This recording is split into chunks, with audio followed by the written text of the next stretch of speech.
Hello and welcome back, Mavericks, subscribers. So today's video is going to be a little bit different. It's a podcast kind of formatted video where I'm going to recap the week's news, maybe a little bit further, all in one video. It's going to be a very lengthy video with multiple topics, and this is going to be a reoccurring thing here where I'm likely going to put this onto another community channel, but not 100% confirmed yet. Basically, if that happens, I'm going to put a short summary of these type of videos on my channel and then let you link over and watch the full summary over onto a different channel that I am currently working with. We're getting things set up, so this won't happen in any other type of situations. Basically, we will just run right into the topics that we're going to discuss in any other videos. But because this is kind of new and a new format, I have to tell you about it up front beforehand. Long story short, if you don't want to hear these long-winded intros, if you don't want to see a certain topic, you can just check the comments down below, and there'll likely be a timestamp for you to skip this stuff. So, you could put me on in the background, put some headphones on, chill out, go play a game or something, and we're going to jump right into the news you missed all week. This is the news you missed recap. So I want to jump right into Anthem. Ladies and gentlemen, Anthem's public demo is in good shape, but unfortunately it is extremely buggy. Now a lot of people have been contesting, saying, hey, you know, Anthem's gonna be a good game, and the game's not even out yet, which just shows you how you should never become a fanboy. I'm just letting you know, folks, becoming a fanboy is a very, very negative thing. People are defending this game before it even releases. Somehow they have stock in the company, which is quite possible. We could have bought stock from EA, but highly unlikely. Pretty insane to see how people try to defend companies over some very, very buggy launches. I know people who still defend Fallout 76 at this point in time, which is, well, you know, whatever you want to spend your money on and your time on. You want to play a crappy game? Go ahead and do that. Anyways, long story short, the demo looks very, very similar to Destiny, at least to me. I mean, I can only speak for myself. I know a lot of people will sit there and say, oh no, it's nothing like Destiny. Yeah, okay, alright. Are you in mechanical suits fighting creatures? You know, do you have microtransactions? Is there probably DLC planned? Is it very, very similar? Yes. Does the HUD look similar? Yes. So, it's very similar to Destiny. It's very similar to Halo in ways. I mean, I think it's more similar to Destiny than Halo. Anyways, the demo is looking okay, but buggy. That's how it always goes with beta launches. Glitchy things happen. It's okay. Not a big deal. But what is a big deal is the weird pre-order thing that they have going on. A lot of people were confused about this. I don't know why. It basically is just showing that EA is pushing Origin. That's it. Origin in some way, shape, or form. So if you have Origin access on a PC, you know, you're going to be good. So, ways to play Anthem. The demo access on February 1st, 2019 is going to be coming out, which already has come out by this point in time. But you can play it on any of them. Now here's where things get confusing. Early access full game on February 15th, 2019. Play first trial, 10 hours, February 15th, 2019. And then full game, February 22nd, 2019. All of these options have X's in them because unless you're playing on a certain ecosystem, you're not going to have access to everything. And arguably, there's really no point in having access to everything if you are on the PC, because two of these things contradict each other. So you would have early access to the full game, therefore you wouldn't need to play the first trial. This chart doesn't seem too confusing to me. It just is more of the same. Probably should be equal across the board. EA does things that they do. There's tons of different pre-orders you can get. You can get EA access on Xbox One. You can get different pre-orders for the various systems, different types of games, tiers of games, because of course there's going to be microtransactions, so they're going to include some bonus content in those sweet, sweet pre-orders. And then, of course, you're going to have the Origin Access PC, where you can just buy it on Origin, or maybe there will actually be a physical PC version you can go out and buy. These archaic things called DVDs and Blu-rays. They actually go into your computer. No, it's crazy, but they still exist. So look out for that if you're looking to pre-order Anthem. And be very, very aware that microtransactions are as crazy as almost every other game out there. There's some armor that you can get that is considered to be epic in rarity. A lot of these things cost around $20, or you can apparently earn some type of in-game currencies to contribute to that, to contribute in some way, shape, or form. So it's not $20 all the way. It's just you're going to be throwing in a good chunk of that $20. Does that make sense? So 400 shards is apparently $4. You can do the math on everything else. Not really sure what you would do with a lot of this stuff other than spend it. Spend your hard-earned money on fake armor in a video game. The basics of this is that it's just microtransactions and a video game once again. Which, again, makes me think, hey, this is like Destiny again.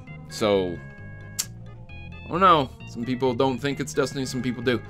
You might be wondering, why aren't there loot boxes? Why are there just microtransactions? And that is because a senator of the FTC, head for the loot box investigation timeline, is pushing these loot box investigations even further and harder. So you can clearly see that companies like EA are removing the loot box policy that they have in place and instead replacing them with very expensive microtransactions, which, you know, it's a step in the right direction. Small victories. I think microtransactions are complete and total bullcrap.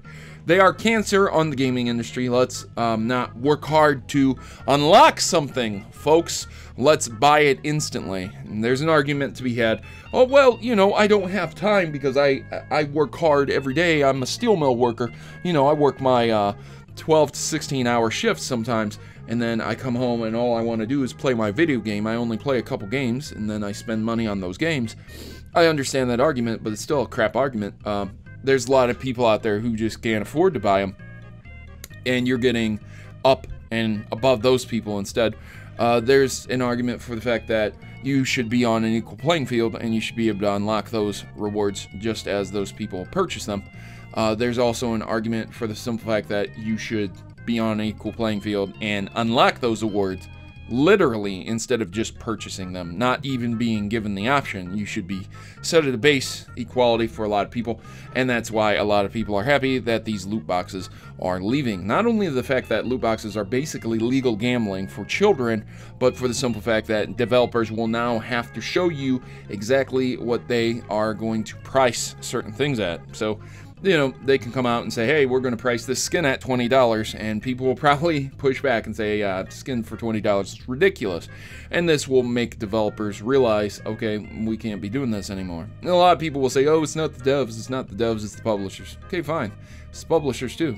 All of them, period, are going to have to come out and explain why they think something that used to get you an expansion pack back in the day for the same price, that would be a whole DLC package. And even today, if you were to go and buy something like the Destiny DLC for $30, that would get you the whole base game, 2 DLCs, and the newest DLC, $30. You would have to explain how loot boxes are a-okay with charging like $20, $30 for you to get a bundle of loot boxes for the same price.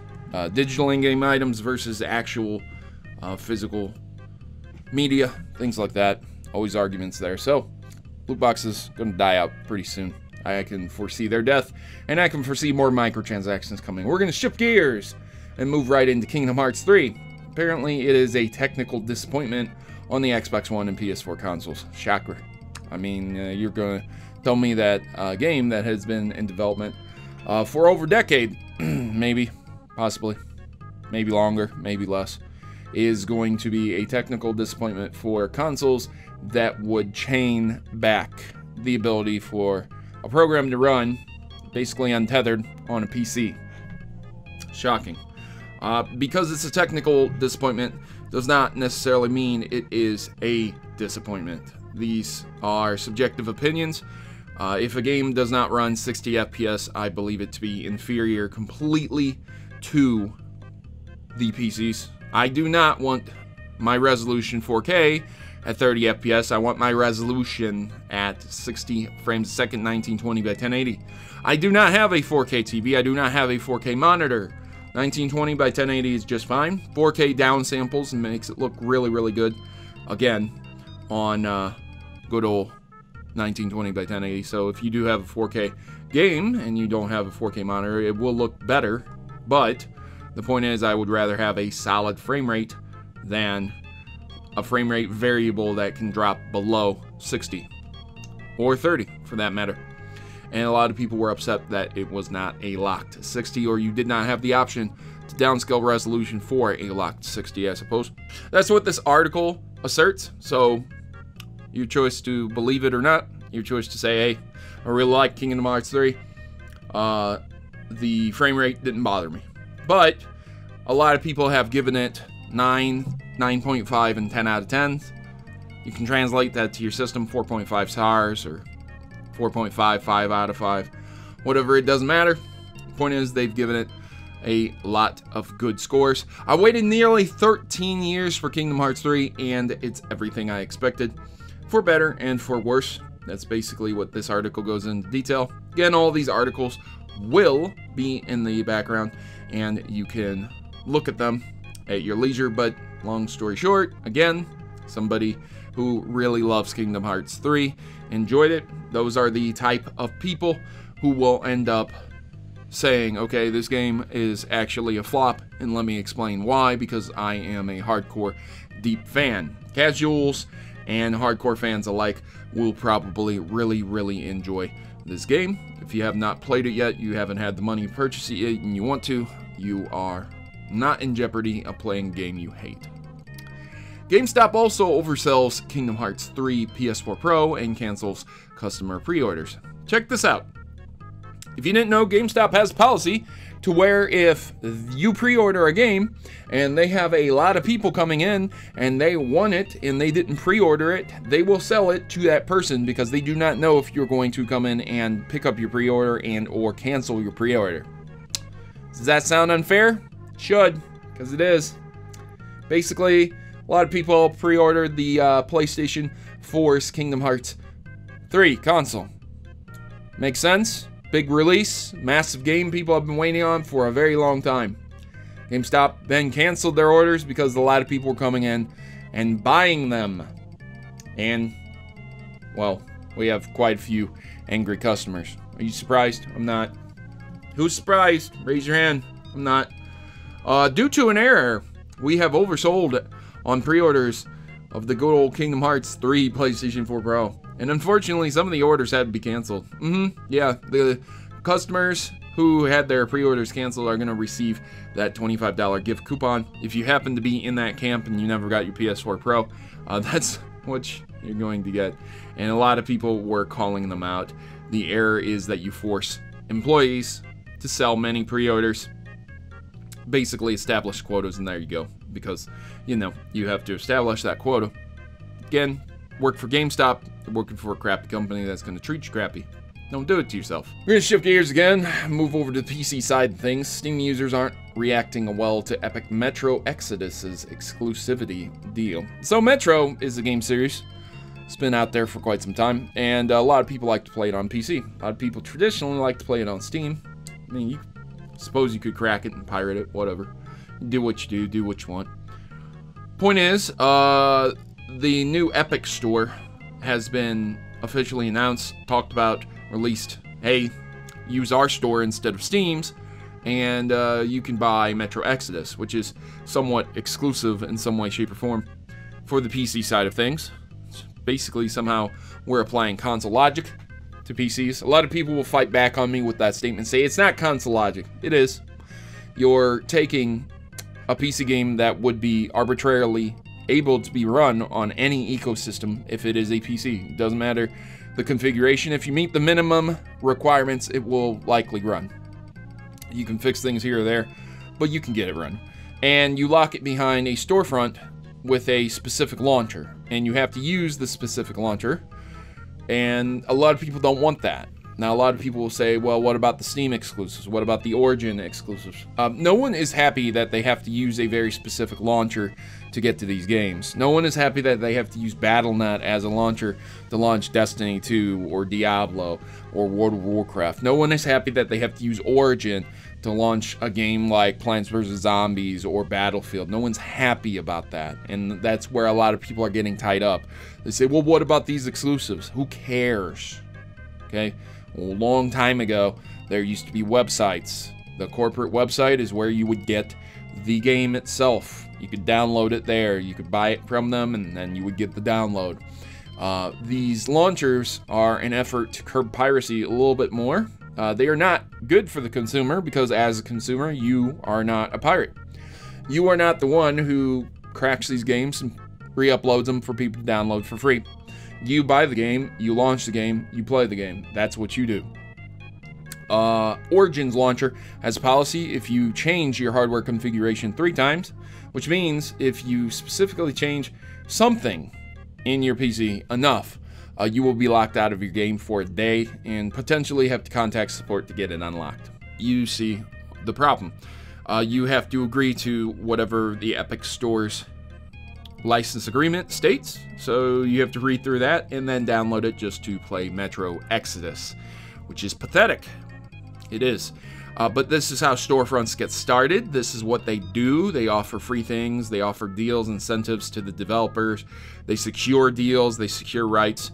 So there you go. A lot of people are angry. I wouldn't necessarily say Steam users, but most people use Steam. So if you're a PC gamer, you probably have Steam on your system in some way, shape, or form. This upset Metro Exodus developers. Maybe. I don't know. One developer, all developers. Someone opened their mouth and said, we're going to be skipping PC in the future to kind of stick it to Steam fans. Steam fans are boycotting Metro Exodus. I don't think anybody is necessarily boycotting the game just sincerely because the game itself. It is likely because they do not want to install another launcher. I do not want to install Origin. I do not want to install Battle.net. I do not want to install Uplay. I do not want to install GOG. I do not want to install Steam. I want to play games on my PC without a launcher watching what I'm doing. Does that make sense? But apparently there was a developer. He got quite upset. If all the PC players announce boycott of Metro, then the next Metro, if it does, it is definitely not coming to PC. Better or worse, decide for yourself. I personally feel sorry for the loyal fans, but yes, my assessment of work done personally by me and my friends and colleagues will not change this. Don't necessarily think he's threatening it, more like a promise. If sales are very, very bad on the PC side of things, you may not get a Metro Exodus for PC ever again, which makes a lot of sense, but at the same time, you have to imagine why those sales are bad.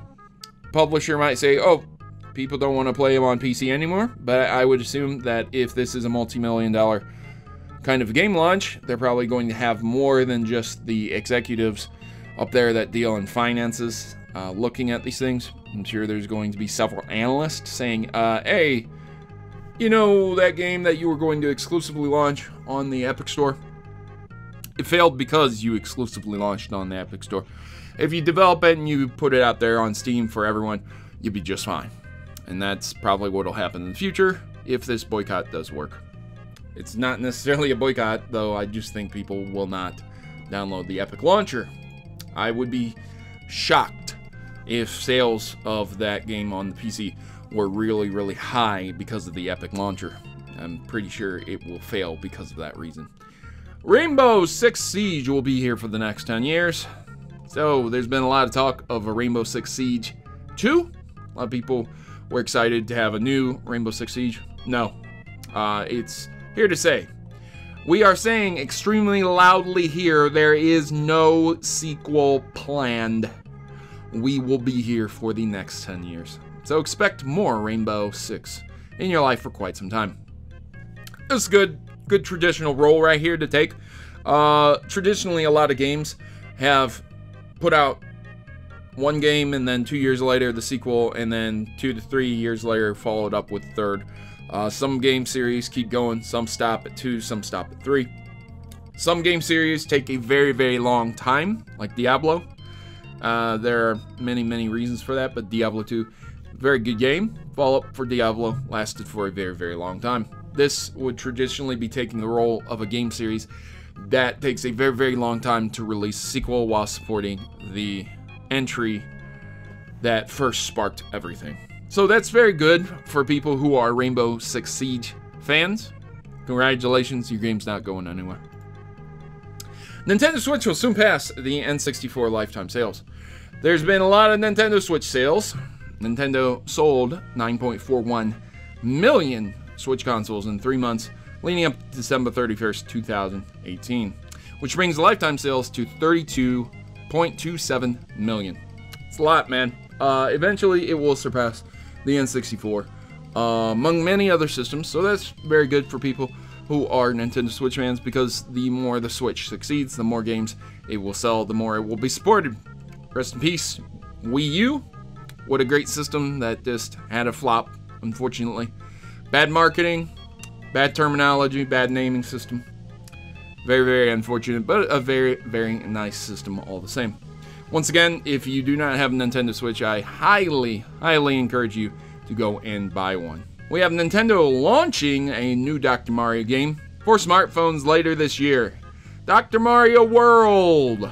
I know a lot of people who really love Dr. Mario. This is kind of a puzzle game. If you've never played Dr. Mario, imagine Tetris, but with pills and viruses. Kind of hard to imagine what a virus would be, but just imagine it to be the sizing of a Tetris block type of situation, where you drop the pill on the virus disappears. The objective is to get rid of all the viruses. Dr. Mario World will likely be a smashing success because it's going on your smartphone. So, you know that traditional thought pattern that only women play puzzles on their phones. That's why mobile gamers are extremely disrespected. Well, you call it whatever you want. Obviously, there are way better mobile games nowadays. It's not just Candy Crush, but if Candy Crush taught us anything, Dr. Mario will likely be successful. If they release Tetris for the phone tomorrow, it will probably be 1 billion downloaded in one day, because free Tetris is fun. According to details, seems it falls under the what works formula of mobile games, free to play, which is supported by in-app purchases. So I'm not really sure how that would work with a puzzle game, you know. So maybe there's a very, very difficult section, they'll let you skip it or something. Maybe you like them, maybe you hate them. I don't give Nintendo a pass. It's still free to play garbage. You should give the game out for $10, let people buy it for $10, but you will have infinitely more downloads with a free-to-play game than you would with a game that might even cost $1. So I understand why games go free-to-play. Dr. Mario World will probably be an excellent puzzle game that you can play for absolutely free on your smartphone. What a world we live in. Nintendo games officially on smartphones not being emulated. An interesting topic that came up also with Nintendo is So Long Gay Bowser. You guys know the N64 portion of Super Mario 64 where Mario grabs Bowser's tail and swirls him around and then throws him.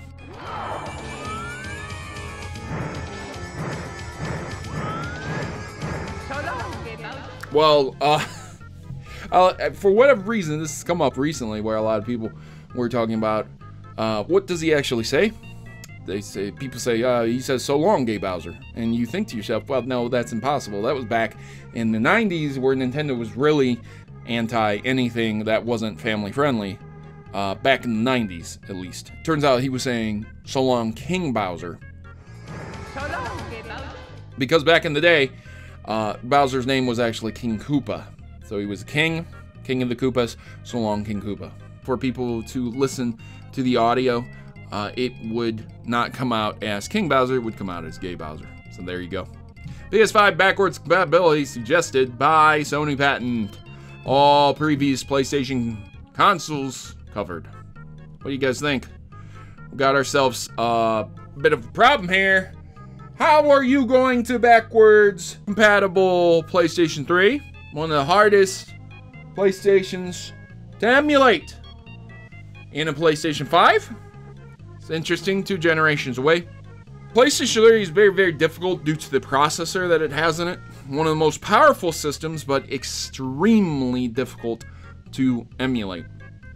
Nevertheless, the PlayStation 5 seems to be suggesting that it will emulate the stuff backwards. So you will be able to play PlayStation 1 games, PlayStation 2, PlayStation 3, PlayStation 4. Which, I suppose they're taking notes from the Xbox One and saying to themselves, you know, this is something that a lot of people would like. And I couldn't agree more. I think it is 100% ridiculous to have a console that you have made and you are still the single-handed publisher of that console, and you cannot figure out a way to give people their PlayStation 2 games when you are on the PlayStation 4. That's 2 generations ago. Not that far back. A lot of people still have their PlayStation 2 discs. They could have popped them in their disk drive and play them. PlayStation 3 even have backwards compatibility for the PS2 and PS1, depending on the model you purchased.